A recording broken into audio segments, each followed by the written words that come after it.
ಸಚಿವರ ಮೇಲೆ ಬೇಸರಗೊಂಡು ಸ್ಪೀಕರ್ ಪೀಠದಿಂದ ನಿರ್ಗಮಿಸಿದ ವಿಚಾರವಾಗಿ ಬೀದರ್ನಲ್ಲಿ ಸಚಿವ ಶರಣ್ ಪ್ರಕಾಶ್ ಪಾಟೀಲ್ ಪ್ರತಿಕ್ರಿಯೆ ನೀಡಿದ್ದಾರೆ. ಸಚಿವರು ಸರಿಯಾಗಿ ಉತ್ತರ ಕೊಟ್ಟಿಲ್ಲ ಎಂದು ಸ್ಪೀಕರ್ ಅವರು ಎದ್ದೋಗಿದ್ದು ಸತ್ಯ. ಇದರ ಬಗ್ಗೆ ಈಗಾಗಲೇ ಮುಖ್ಯಮಂತ್ರಿಗಳು ಕೂಡ ಪ್ರತಿಕ್ರಿಯೆ ನೀಡಿದ್ದಾರೆ.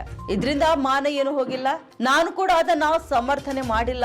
ಸಂಸದೀಯ ವ್ಯವಸ್ಥೆಯಲ್ಲಿ ಪ್ರಶ್ನೆ ಕೇಳುವುದು ಶಾಸಕರ ಹಕ್ಕಾಗಿದೆ. ಹೀಗಾಗಿ ಜನಪ್ರತಿನಿಧಿಗಳು ಕೇಳಿದ ಪ್ರಶ್ನೆಗೆ ಉತ್ತರ ನೀಡುವುದು ಪ್ರತಿಯೊಂದು ಇಲಾಖೆಯ ಕರ್ತವ್ಯವಾಗಿದೆ.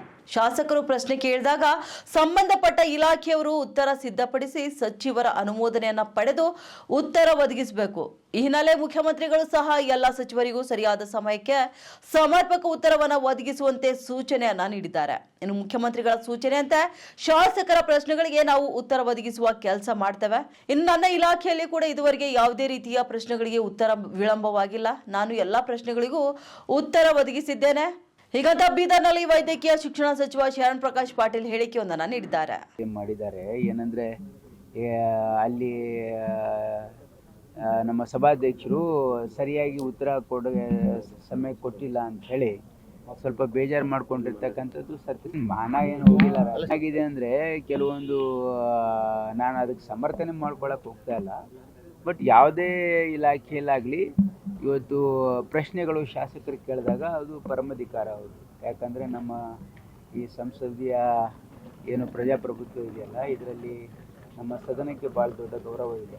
ಅದು ವಿಧಾನಸಭೆ ಇರ್ಬೋದು, ವಿಧಾನ ಪರಿಷತ್ ಇರ್ಬೋದು, ಪಾರ್ಲಿಮೆಂಟ್ ಇರ್ಬೋದು. ಹಾಗಾಗಿ ಜನರಿಂದ ಆಯ್ಕೆಯಾಗಿ ಬಂದಿರತಕ್ಕಂಥ ಶಾಸಕರ ಅವರ ಏನು ಪ್ರಶ್ನೆಗಳಿರ್ತವೆ, ಅವರೇನು ಈ ಸಾರ್ವಜನಿಕ ಹಿತಾಸಕ್ತಿಯಲ್ಲಿ ಪ್ರಶ್ನೆಗಳು ಕೇಳ್ತಾರೆ, ಅದಕ್ಕೆ ಉತ್ತರಿಸ್ತಕ್ಕಂಥದ್ದು ಅದು ಕರ್ತವ್ಯ. ಅದು ಇಲಾಖೆಯ ಕರ್ತವ್ಯ. ಇಲಾಖೆ ಅಧಿಕಾರಿಗಳು ಇದನ್ನು ಸಿದ್ಧಪಡಿಸ್ಬೇಕು. ಯಾವುದೇ ಪ್ರಶ್ನೆ ಬಂದಾಗ ಅದರ ಮಾಹಿತಿಯನ್ನು ಸಿದ್ಧಪಡಿಸ್ತಕ್ಕಂಥವರು ಅಧಿಕಾರಿಗಳು. ಅದಕ್ಕೆ ಮಾನ್ಯ ಸಂಬಂಧಪಟ್ಟ ಸಚಿವರು ಅದಕ್ಕೆ ಅನುಮೋದನೆಯನ್ನು ಕೊಟ್ಟು ಸದನಕ್ಕೆ ಉತ್ತರವನ್ನು ಒದಗಿಸ್ತಕ್ಕಂಥದ್ದು ಭಾಳ ವರ್ಷದಿಂದ ಪರಂಪರೆ ಇದು.